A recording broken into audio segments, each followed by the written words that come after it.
Alright, hello everyone, and thank you for tuning in once again to the Black Box Podcast, BBOR, Black Box Online Radio, coming to you from West Virginia. Today we are going back to 1993 to examine the murder of James Bulger from the United Kingdom, as well as the two perpetrators involved, Robert Thompson and Jon Venebles. This was a case that I first found out about 8 years ago, and it still makes headlines to this day. And that was one of the ways that it was introduced to me. I mean, a lot of people saw the documentary Unforgiven, the Murder of James Bulger, or I believe the exact title is Unforgiven, the Boys Who Murdered James Bulger. Because what happened is, this was a case that kind of turned the British legal system on its head, because you had two boys that are 10 years old, Robert Thompson and Jon Venebles, and they found a boy, James Bulger, at a shopping mall. His mother was buying something, and she just turned around for 1 second to reach into her pocket, and her pocketbook really, to pull out her wallet and buy something. And James had wandered out into the kind of the sort of concourse area, the sort of open shopping area, and he was picked up, snatched by two 10-year-old boys. James was only 3 at the time. 3-year-old boys snatched by two 10-year-old boys, Thompson and Venebles. Then the next part is the more famous thing, where it's like James Bulger was taken to a site 2.5 miles away. He was beaten with bricks and an iron rod and thrown in front of a train, mutilated, murdered, horrendously savage case. But I would just say about like his mother Denise that I used to be a cashier, and so many times you would see that happen. Parents go shopping with their kids. The parent is trying to buy something, and one of their kids would always just kind of just start roaming about, and I would see them run out into the open shopping area, in a mall. And I would always think about James Bulger and be like, holy crap, kid, come on back. Just the amount of time that you look down for 1 second, and then your kid is gone. Because you can see this on the CCTV cameras. That's exactly what happened. You can see the two perpetrators in this. But I said it turned the English system on its head, because it's like, what did they do with 10-year-old boys who are murderers, who committed such a savage murder, where, this isn't something like it was an accident, like they just took him for a walk and somehow he accidentally fell to his death. No, this was a savage beating. Once again, bricks and an iron rod. But it's like, the issue is, I've given this to people as sort of a thought experiment, a challenge. I've been talking to people and having conversations about the murder of James Bulger for a very long time, and I was just like, well, what does the legal system do with two 10-year-old boys who committed such a savage murder? And it ignited an enormous debate across the United Kingdom and carried over here to the United States as well, where the questions are, like, should they have been given life at 10 years old? I mean, some people who are minors get life when they're 16 or 17 years old. They are still minors, but they can be given life in prison, tried as an adult. People younger than 16 can get that, but 10 years old, they were like, well, one of the options was to send them to sort of like a correctional institution. That might not be the exact word that they used, but then they would be like, at the age of 18, they'd be released into the general population under aliases, pseudonyms, anonymity, whatever you'd like to call it. But people were just like, how is that justice? The murder of somebody, and you get 8 years in prison. The intentional murder of someone, and 8 years in prison. So that's what we were just dealing with. It was like it turns the system on its head. But we were talking recently about the murder of Meredith Kercher on this channel, which has been more famously known as the Amanda Knox case. And there is something to say about the case of James Bulger, where it's like both of these have the sort of similarity, where the perpetrators almost become the center point as opposed to the victim. Like in the case of Meredith Kercher, everyone was talking about Amanda Knox. In the murder of James Bulger, a lot of people were just starting to talk more about Thompson and Venebles, like the two boys who committed the murder became the focus point. And this was turned into a 2018 short film called Detainment, And my first instinct was, I just have to see that film. We were talking also recently about how there's just so many things that you just have to watch. I thought it was going to be a feature-length film, but it turns out it's actually just a short that is based on the transcripts of the interviews that the police conducted with Robert Thompson and Jon Venebles, and James Bulger does appear in it. And I saw a couple scenes of it, and then I watched an interview with Denise Fergus, who is the mother of James Bulger. She's now married to Stuart Fergus, that's the taken on his name. But the thing is, though, she completely condemned the film. They had a petition going, 100,000 signatures asking people not to watch this, get this thing pulled. They didn't want it to be nominated for an Oscar, because albeit there were some very, very emotional performances by the child actors involved with it. I mean, as someone who used to work in the theater, I'll tell you, that's not an easy thing to do, especially with children that were so young. But the thing is, the reason why the mother of James Bulger was trying to get the film pulled, trying to get people not to watch it, is not because they were talking about the murder of her son. It's because she wasn't consulted on it. Like, they're doing a movie about the murder of James Bulger, but they didn't talk to James Bulger's mom. They want to put him in the film, but they don't want to consult any member of the family. It's exactly what we were just saying. The case becomes all about the perpetrators. And the biggest red flag that I was thinking about was something that was brought up by her husband, Stuart Fergus, where it's like, Jon Venebles in the film, once again, I haven't seen the whole thing, just the scenes that were posted on YouTube. He is portrayed as the sensitive, emotional, more innocent-like one, and they're portraying Robert Thompson as a very bullheaded individual. However, I mean, like I said, I first found this case in 2011, so following the news, you could see very clearly 2013, Jon Venebles was sent back to prison for violating the terms of the agreement. And yes, I mean, they decided not to keep them in jail for life. We'll say some things about that, but yes, he's released at age 18, just the exact way that we talked about, anonymity, aliases, but he violated the terms of his agreement, so he was sent back to prison, 2013. In late 2017, I see the name Jon Venebles in the news again. I go straight back to that. Jon Venebles is sent to jail for child porn. Child pornography. And like, he was actually trending on Twitter, and I saw the name Jon Venebles, and I was like, oh no, it can't possibly be the same guy. But it was. He was back in jail, and my immediate response was, which a lot of people seem to be in agreement with, was just that he needs to be locked up for good. He's had too many chances, violating the terms of his agreement, child porn, a child murderer.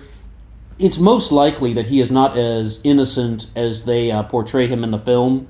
As well as, I mean, you could view the possibility, though. I do confess, you could view the possibility that he could be sort of like a damaged individual from the system and from the experiences that he went through under the sort of coercion of Robert Thompson or something. But at the same time, we have to just look at the system the way it is, look at life the way it is.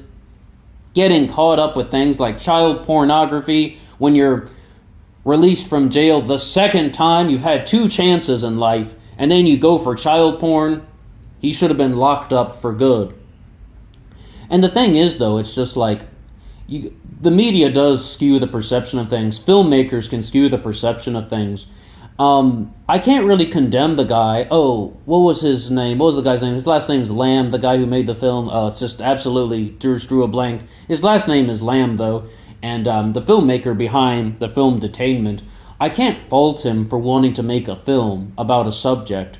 I mean, that's what filmmakers do, that's what writers do, and sometimes it's not only about profit and name recognition and just putting your work out there so you can get noticed. Sometimes people actually want to tell a story because they think it is an important story to tell. I was having a conversation with a coworker once about that, where she was telling me her kind of life experiences, and I was like, you need to write these things down, that would make an excellent book. And she's like, why do I need to write them down? Why do I need to make a book about my sort of life experiences? And I was like, because that's humanity. That's what we do. That's why we share these types of things with other people, because that's how human beings live. We share things. We share our stories. And sometimes there are stories that do need to be told, though. But you would have to question the motivation about why he wouldn't contact the mother of James Bulger. And her only response was she believed that the filmmaker, Mr. Lamb, excuse me for drawing the blank on his name, he didn't contact her because she wouldn't have gone along with the film the way in which it was presented. And perhaps that's rather obvious. I mean, she completely condemned it, and she just thought the presentation of it was inappropriate. And it's also like perhaps exploiting the child actors involved with it. I mean, she has some own detailed reasons for that, which I can't comment too much on because I wasn't involved directly with the filmmaking process. But it's like, and you can see why someone would be upset about it. You're making a movie about her son's murder, but she wasn't involved in the process. I can understand why she would have some sort of outrage about it. At the same time, though, we do tell stories, and filmmakers do want to cover challenging subjects, and that is part of life. But when you want to look at the exact crime, though, a lot of people would initially point to Robert Thompson being the perpetrator, and Jon Venebles is just kind of going along with the scenario. But because of the criminal behavior that he experienced later in life, after supposedly going through this 8-year rehabilitation process, it's like, you gotta wonder, is there something else more wrong with Jon Venebles? But the issue is, what do we do with the legal system? The United Kingdom or the United States of America, what do we do with the legal system? Why is there no sort of intermediary in life where it's like you would have people who are in juvenile detention or like in some sort of rehabilitation program, and then why is the only option, or the two only options rather, to go to prison or to be reintegrated into the public? Why aren't there more well-known and more, like, people are more familiar with things about other forms of adult rehabilitation programs? And I know we have things like halfway houses, but once again, that still involves a lot of interaction with the general public. But they definitely would sort of need some sort of, once again, a similar rehabilitation program for people who have committed crimes as children. Almost even something like kind of an intermediary between prison and real life, where they aren't really exposed to the general public. I'm really talking about something more just like a secluded community where you're still recognized as part of the system, a prisoner, someone who committed a crime, but it's not the same as the general population in a prison, or it's not the same as anything associated with our current prison system. Because that's what was really lacking in this case. That's what this case was really just missing. It's kind of missing like a solution. It was a solution. You have these two 10-year-old boys who committed a murder, and when I would always ask that challenge question to people, well, what would you do? What would you say should be the punishment for them? Should they get life in prison, or should they be reintegrated into the public at age 18? Almost every single person said, I don't know. Because that was the overwhelming response that I would get when I would talk about this case. I mean, like, once again, committing a heinous murder of the 3-year-old boy who was completely defenseless, unable to fight back, kidnapping, abduction, beating him to death with bricks and an iron rod, throwing him in front of a train. Very, very deliberate. But it's like, once they did turn 18, you would really think, though, that there should be some sort of community that they could be integrated into that is somewhat similar to a prison. I'm talking about like some sort of private, secluded community that is only for kind of redevelopment, or perhaps even people who are going to stay there for life, that is not involved with either prison or the general public. Some intermediary, and we do need a little bit more of that. And once again, we have halfway houses, but that doesn't seem to be enough, and I don't think that would have been the answer for somebody such as Jon Venebles, because for the first time he went to jail, he violated the terms of his agreement. Clearly that was not enough. I mean, clearly he would have done the same thing in a halfway house. He would have violated the terms of that, and he would have been sent back to prison. Then he gets out again, he gets sent back to prison for child pornography. So, it just goes back to show you, we talk a lot about the psychological elements on this channel that affect people. Both Robert Thompson and Jon Venebles must have had some very, very strong psychological issues going on, and I do confess this probably made their lives worse. But it's like they murdered a 3-year-old boy, which they should have had the understanding and awareness of right and wrong, that they knew that that could happen, and they knew about the consequences. I mean, at age 10, they aren't babies anymore, and it's really just... But the real issue is that it's targeted the legal system, and it's exposed a giant hole in many legal systems when you have 10-year-old vicious murderers, and people just didn't know how to solve the problem. But at the same time, we've talked so much about Thompson and Venebles, the conversation gets away from the victim and the atrocity that was committed to James Bulger, and so much focus gets placed on them. It just becomes sort of one of those facets of life where people focus on the perpetrator as opposed to the victim and the victim's family. But once again, the film is called Detainment. I don't think I'm going to watch it in its entirety because of what was discussed by the mother of James Bulger, but I mean, I guess it will be out there for other people if they choose to see it.